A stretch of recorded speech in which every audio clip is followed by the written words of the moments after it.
Breaking news mga kabayan, Donald Trump may kailangan na isang bansa para matalo ang Russia at China.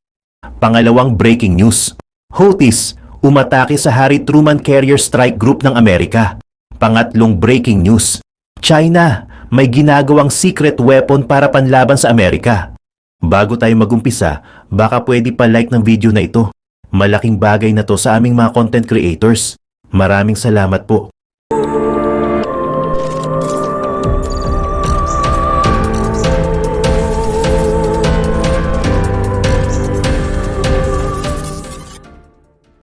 Dapat makuha ng Estados Unidos ang Greenland para sa international security. Iyan ang inulit na pahayag ni US President Donald Trump noong Lunes, na tumutukoy naman sa mga banta mula sa Russia at China.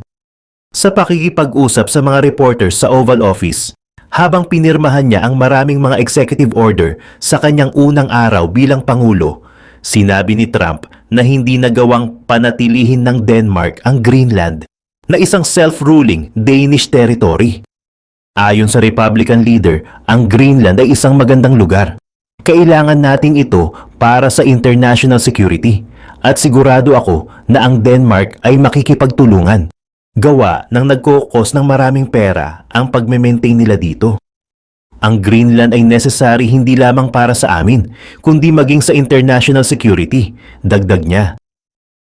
Mayroong mga Russian at Chinese boats sa lahat ng dako, maging mga barkong pandigma, at hindi ito kayang i-maintain ng Denmark.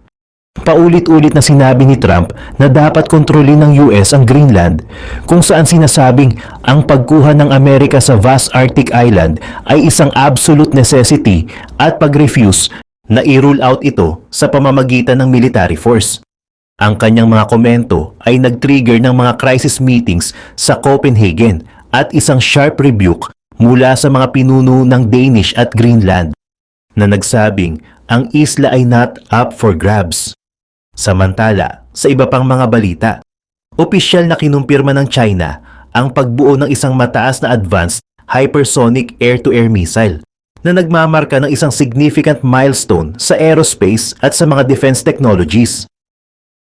Ang anunsyo na ito ay ginawang pampubliko noong January 19, 2025 sa pamamagitan ng South China Morning Post na isang pahayagan na nakabase sa Hong Kong.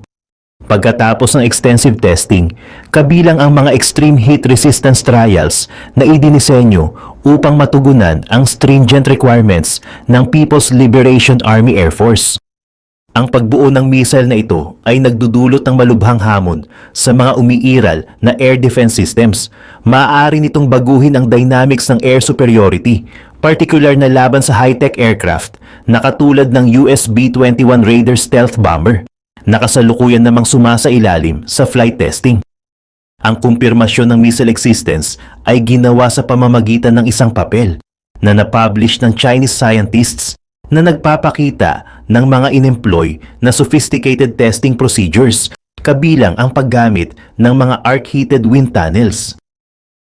Ang mga special tunnels na ito ay idinisenyo upang gayahin ang matinding kondisyon na nararanasan ng mga hypersonic vehicles na may temperaturang umaabot sa libu-libong degrees Celsius na higit pa sa nararanasan ng mga conventional missiles. Ang mga heat-resistant tests ay bahagi ng pagsisikap ng China na malampasan ang isa sa mga pangunahing hamon ng hypersonic flight, aerodynamic heating.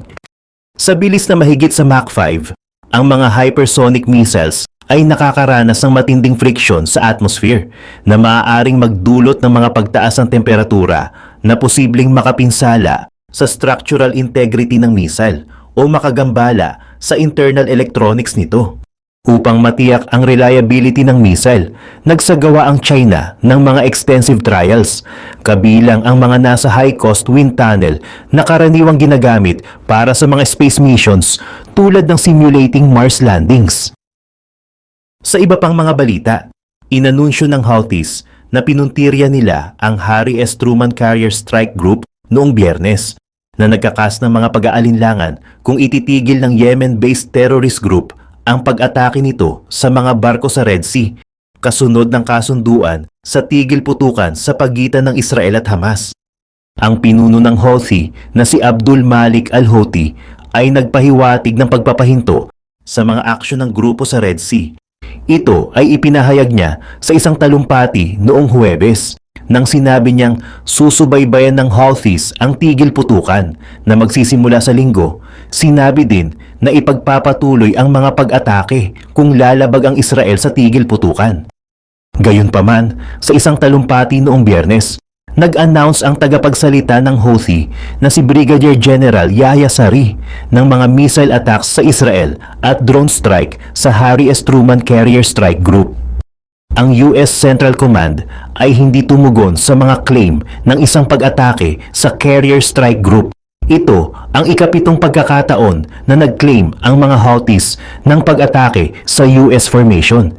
Sa kabila ng mga sinasabi ng Houthi na nagtagumpay ang kanilang mga pag-atake sa US Navy, sinasabing wala sa mga pag-ataking ito ang lumilitaw na nakaapekto sa nasabing strike group. Hindi pa malinaw kung sa dadating na linggo ay titigil ang mga Houthis sa kanilang mga aksyon laban sa Israel at sa Red Sea kapag ang tigil putukan ay aktwal na nagsimula sa unang yugto nito. Sa kanyang talumpati, sinabi ni al-Houthi na kung ipagpapatuloy ng Israel ang mga aksyong militar nito sa Gaza Strip, magpapatuloy din ang mga Houthis sa kanilang mga pag-atake. Marami ring mga reports na nagpapahayag ng patuloy na pag-atake ng Israel kung saan sinasabing binobomba nito ang Gaza sa mga araw na nagli-lead up sa pagsisimula ng ceasefire. Isang mainit na tanong ngayon ay, ano ang pinakamapanirang paraan para pahinain ang war machine ng Russia? Ayon sa Ukraine, ang sagot ay nakasalalay sa langis, ang lifeblood ng mga operasyong militar ni Vladimir Putin. Gamit ang mga drone strike, naging pangunahing target ng Ukraine ang mga oil refinery na siyang nagpapagana ng mga tangke, sasakyang militar at maging ng ekonomiya ng Russia. Kahit may umiiral na mga Western sanctions, nananatiling kumikita ang Russia sa export ng langis. Kaya't ang matinding hampas ay ang sirain mismo ang proseso ng pagre-refine. At dito nga pumapasok ang pinakahuli at pinakamapangahas na operasyon ng Ukraine. Ang pag-atake nitong January 11, 2025 sa Tanaco Oil Refinery, isa sa pinakamalaking pasilidad sa Russia na matatagpuan sa Nizhnekamsk, mahigit 800 miles sa loob ng teritoryo ng Russia. Tumatak ito bilang patunay na kahit gaano pa kalayo, hindi ligtas ang mga estratehikong pasilidad ni Putin. Bakit ang Tanaco? Ito ay isa sa pinakasopistikadong refinery ng Russia na kayang magproseso ng humigit kumulang 16 million tons ng crude oil kada taon.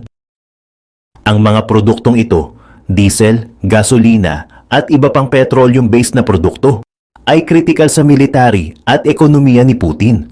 Bago pa man ang atake, lumalago pa rin ang Russian oil industry kahit may sanctions. Tumaas ang diesel production ng 6% noong 2022 at 3.4% naman noong 2023.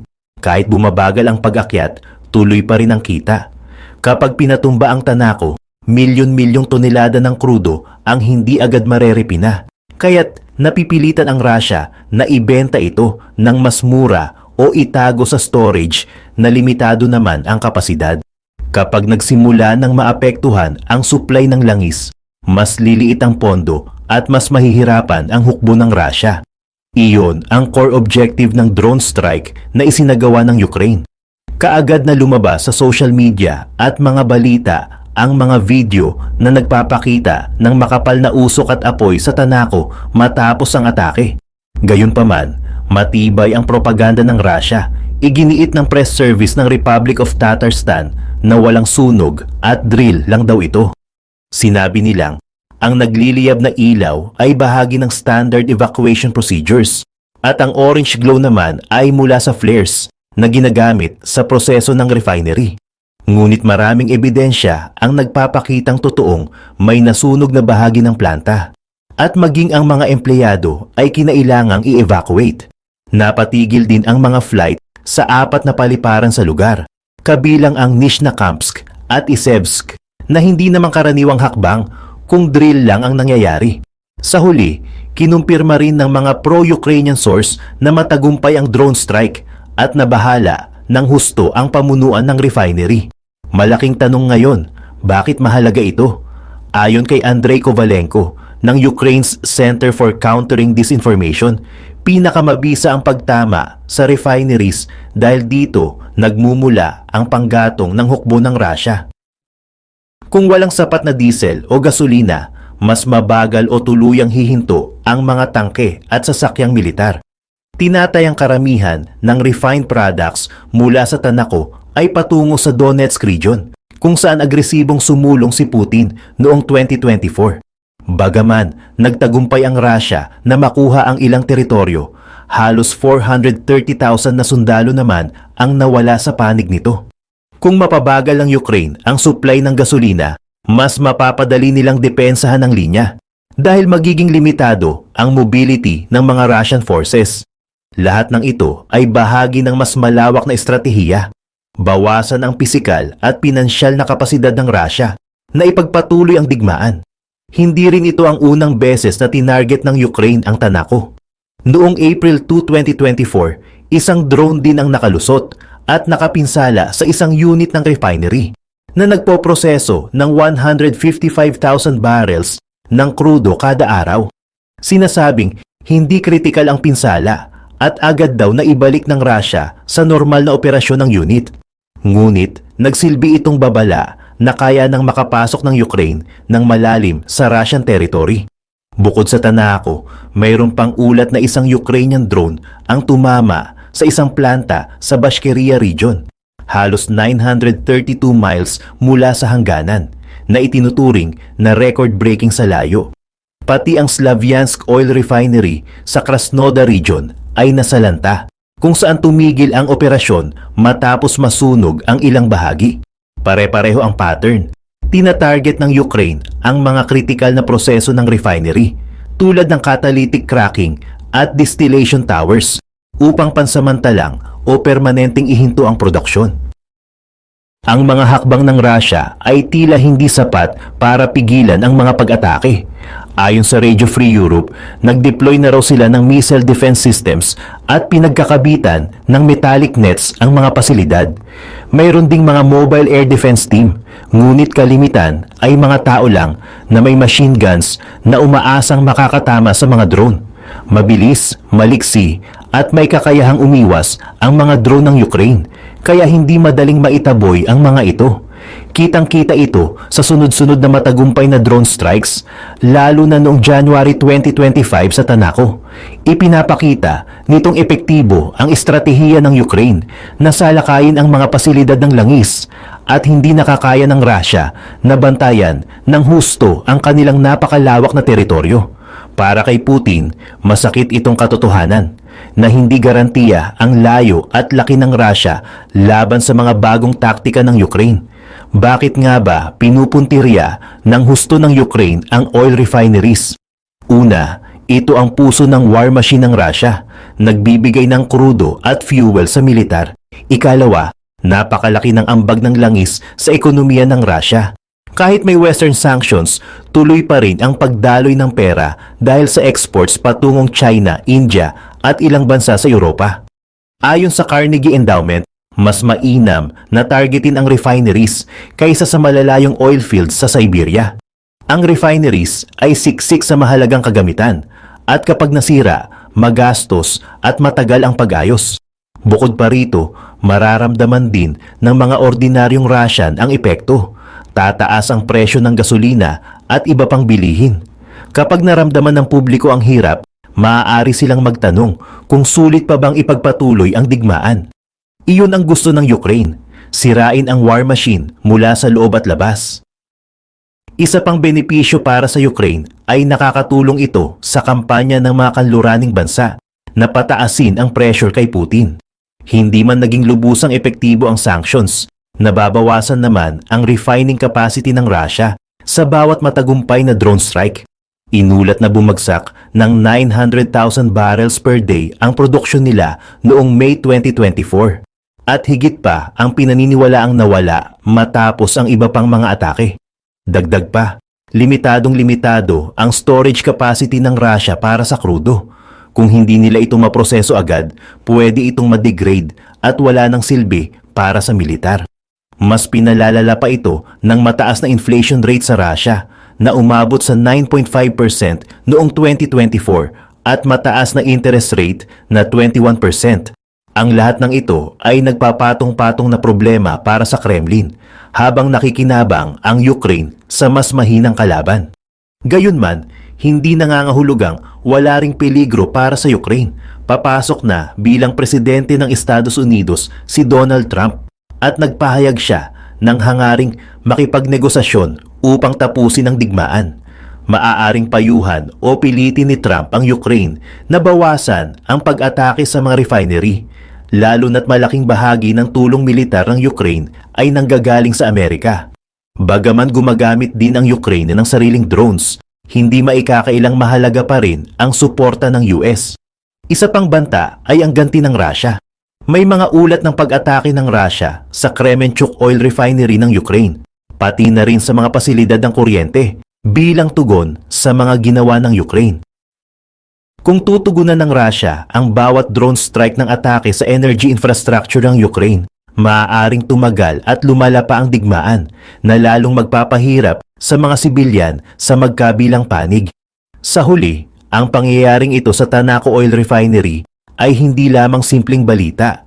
Isa itong patunay kung paano ginagamit ng Ukraine ang modernong teknolohiya at mahusay na plano para pahirapan ng Russia.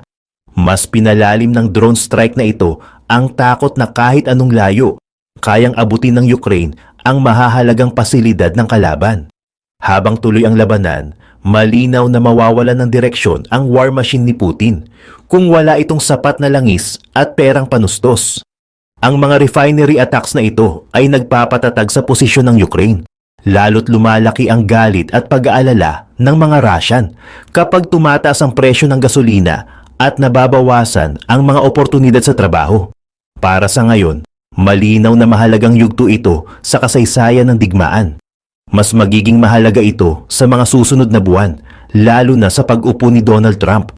Magpapatuloy kaya ang mga pag-atake? O susuko ba ang magkabilang panig sa negosasyon? Ibahagi ang iyong mga haka-haka at salamat sa pagsubaybay.